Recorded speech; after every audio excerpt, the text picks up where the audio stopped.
the CHAVIN. So here you can see finally the lanzón. For those that didn't know how this god looked like, well, this is the lanzón monolítico. Lanzón monolítico, the translation would be monolithic lance or a spear. It's like a huge, big spear. It is about 4 meters tall, high. So it's a huge piece carved and has in it the representation of the totemic god of the CHAVIN, the main god of the CHAVIN, this feline that is smiling at us. One arm, one hand is pointing up and the other one down. Also representing this idea of the upper world, the lower world, this duality. And you can see also more of these corridors, these passages. So keep in mind that these passages were in the deepest darkness.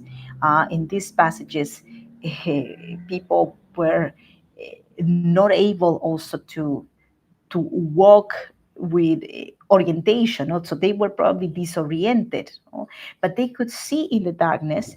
And the reason is because, and this is well investigated and well studied, under the influence of these psychotropic plants, your senses are so intensified that, like the night animals, you are able to see in the darkness.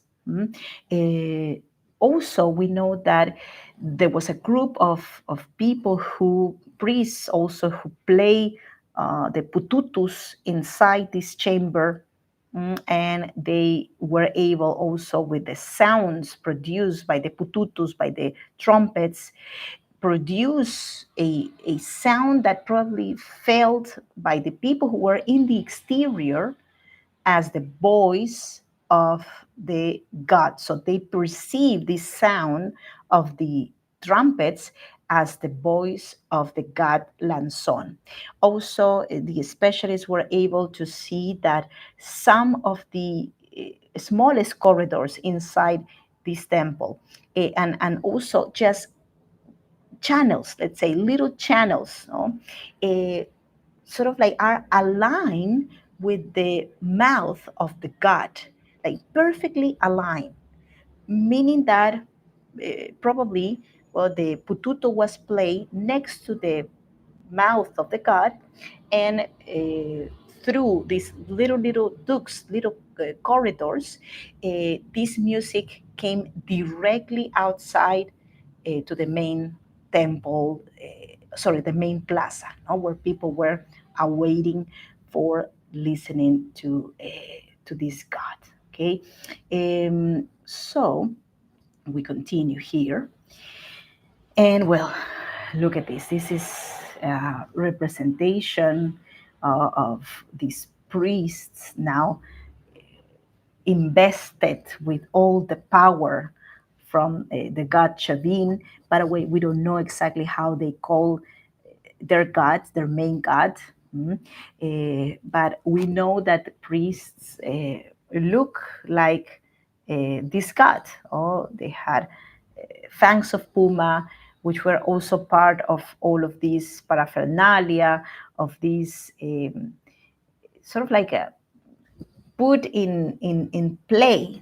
So this is like a big play, that was organized by these people, or created by these people to impress the visitors.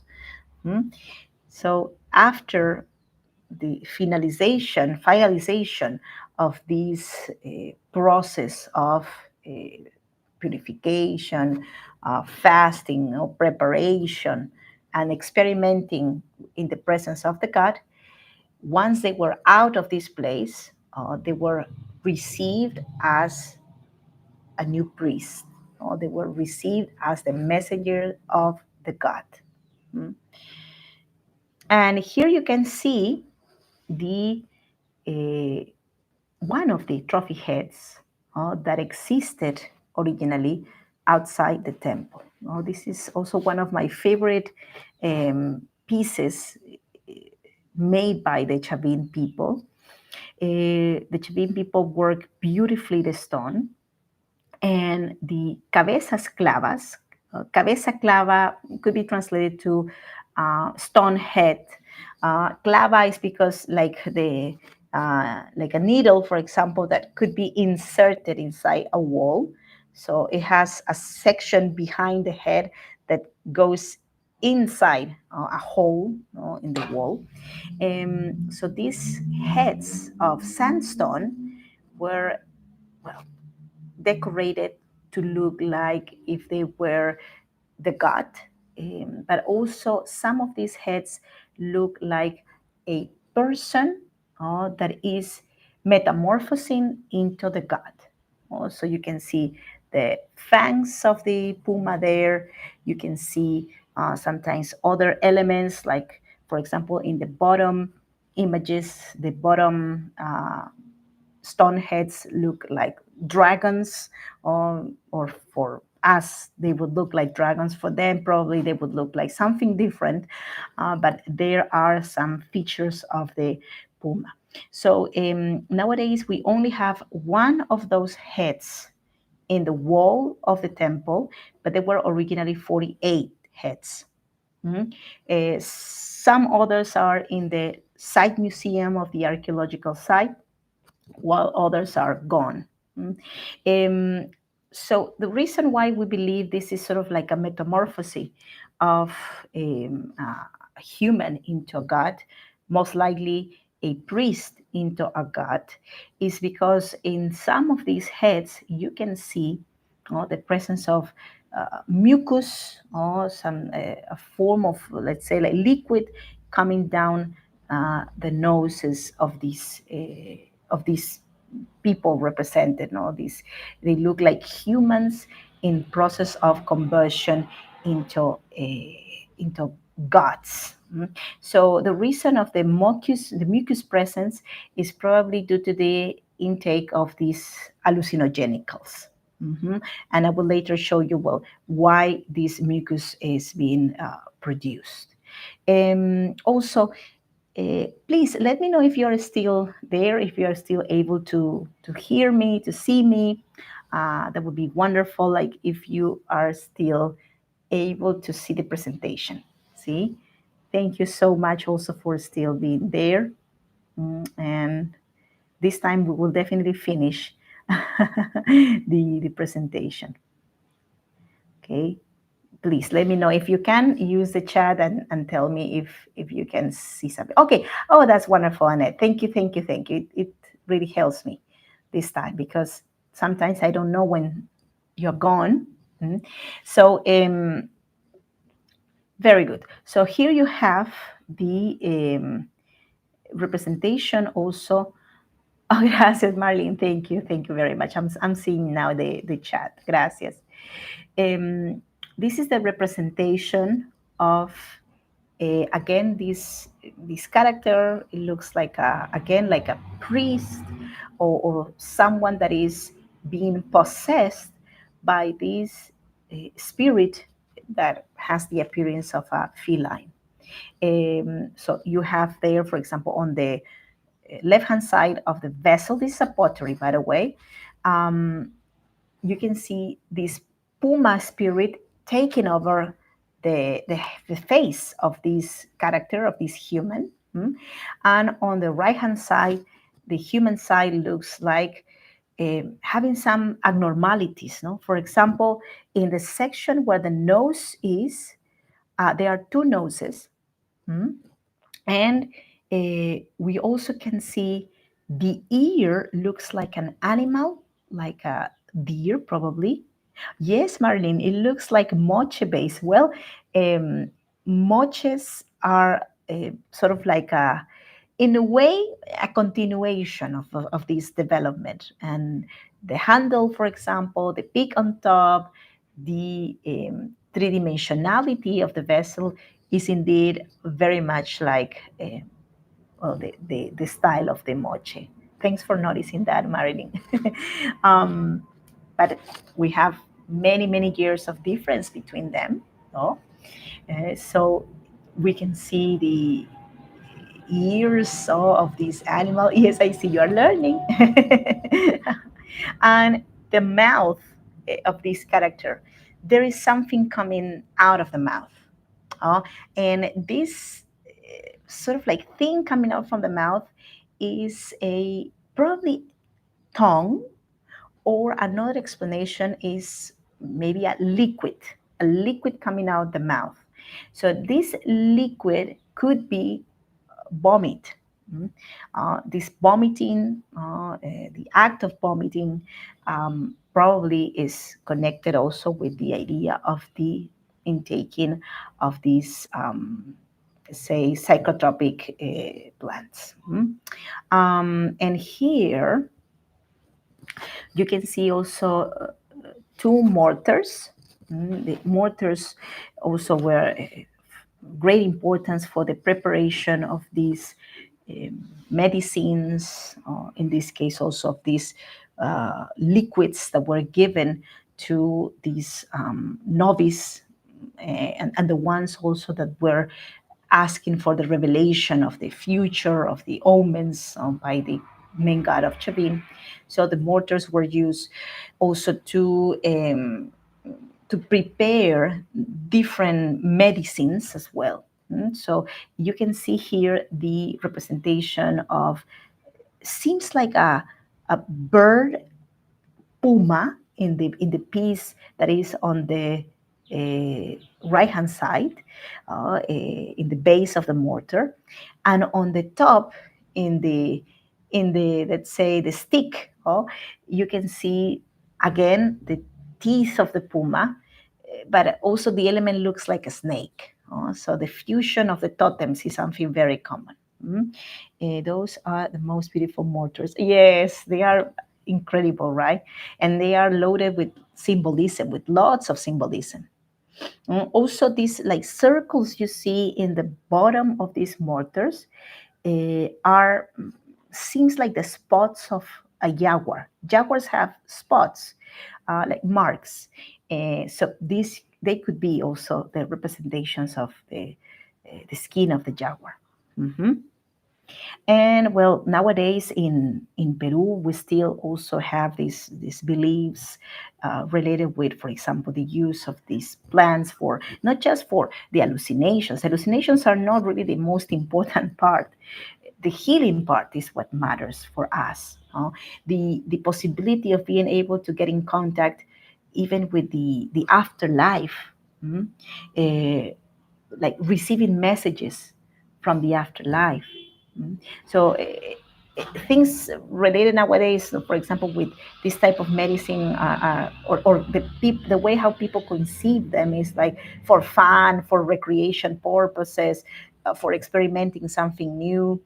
But for us, consuming these plants represents also a big respect. We have to ask permission to the plant to consume it. Mm? And well, the shamans that have the knowledge to use these plants, these are people that inherit that knowledge from their parents, from their relatives. So probably it also happened like that in that site, that not everybody was able to know how to prepare these medicines. Mm?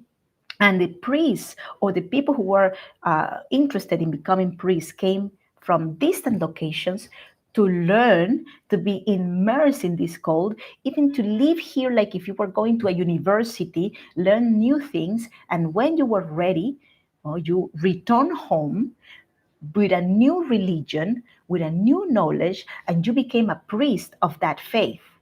And you spread the voice, you pass the voice about the cult. So that's why Chavin people had such a big influence in the Peruvian territory without having, let's say, warriors, soldiers, without killing other people.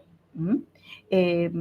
It was more like related with the effectivity, let's say, of the religion, and also where the paraphernalia, people really loved the message. Um, and also answering the question about Probably you're wondering, why, Vanessa, those stone heads had mucus coming down the nose. Well, in the Amazon, between Peru, Brazil, and there are other countries that are benefited by the Amazon, that in their territories there is rainforest also portion.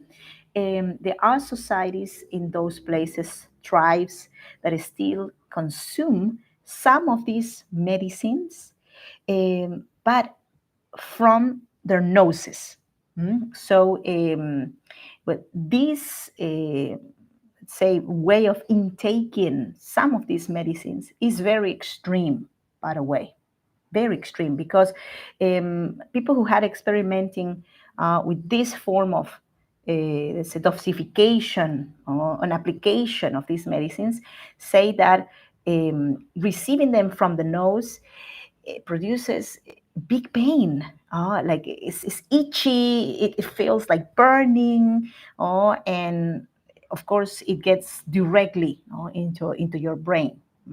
So, and the immediate reaction of the body is producing mucus for trying to compensate these strange bodies that are coming inside your nose.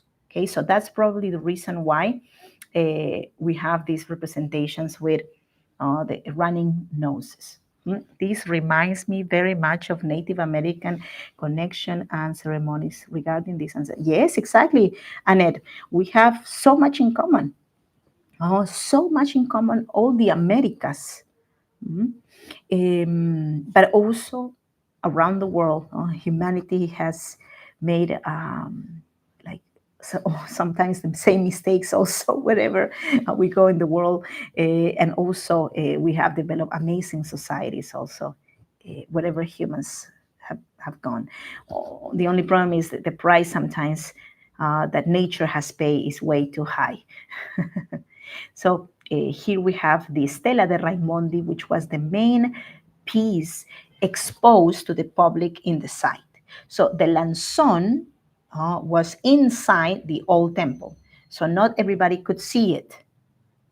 Just few chosen ones were able to penetrate into the labyrinths of the old temple.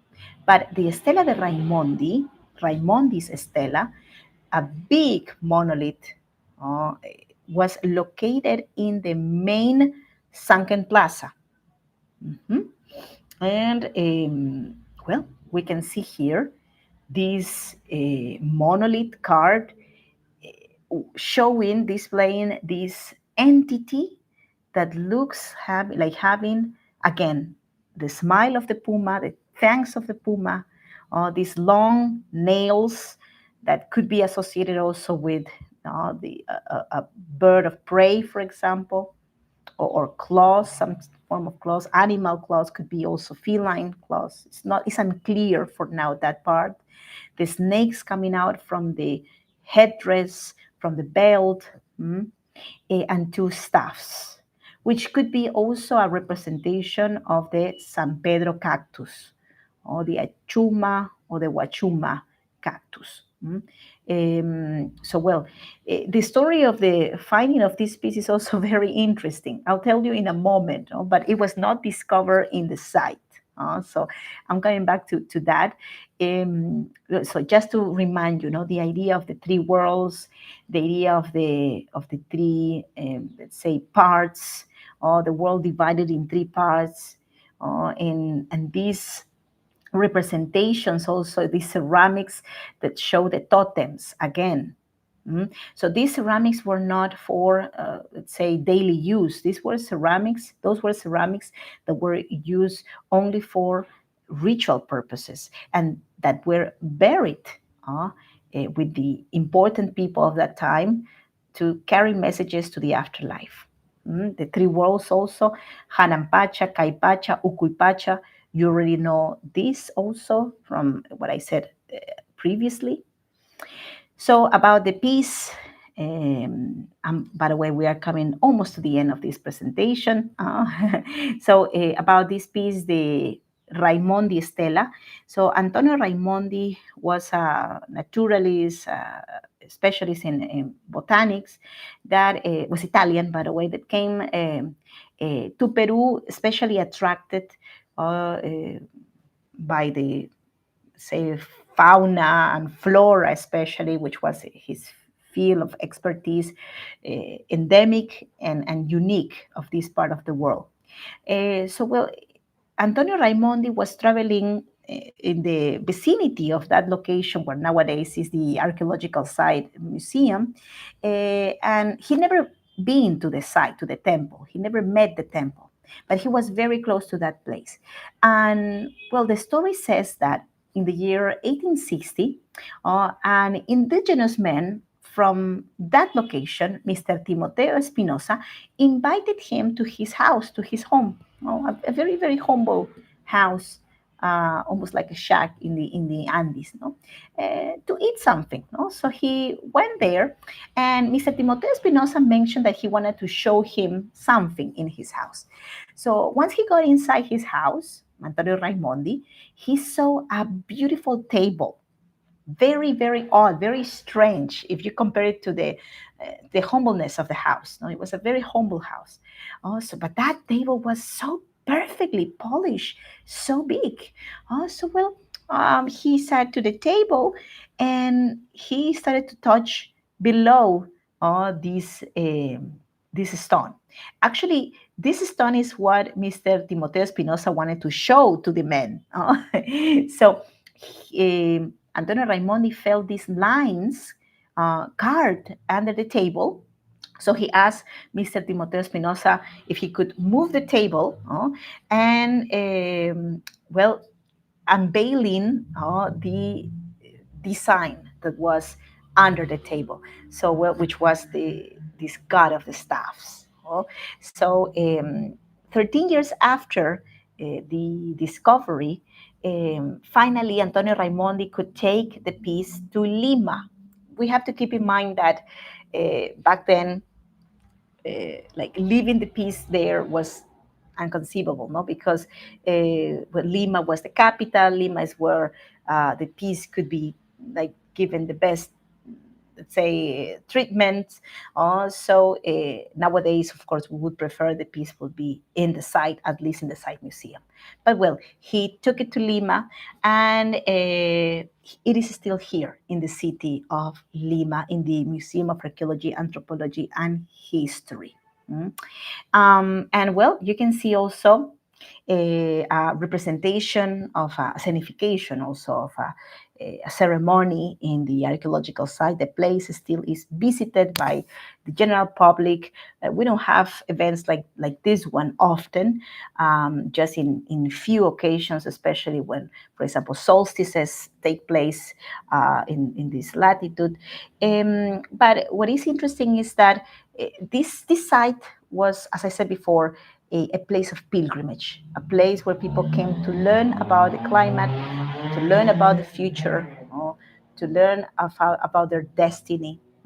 And CHAVIN people became very relevant and very important for a long period of time, for about 1,000 years. But finally, seems that a Niño phenomenon put them to the end, destroy the society, the credibility of the people, because if you are not able to predict the future, or if you're not able to be here by the gods, if you're asking the gods to stop, for example, climatic disasters, so probably that means that you are no longer, let's say, considered by the gods.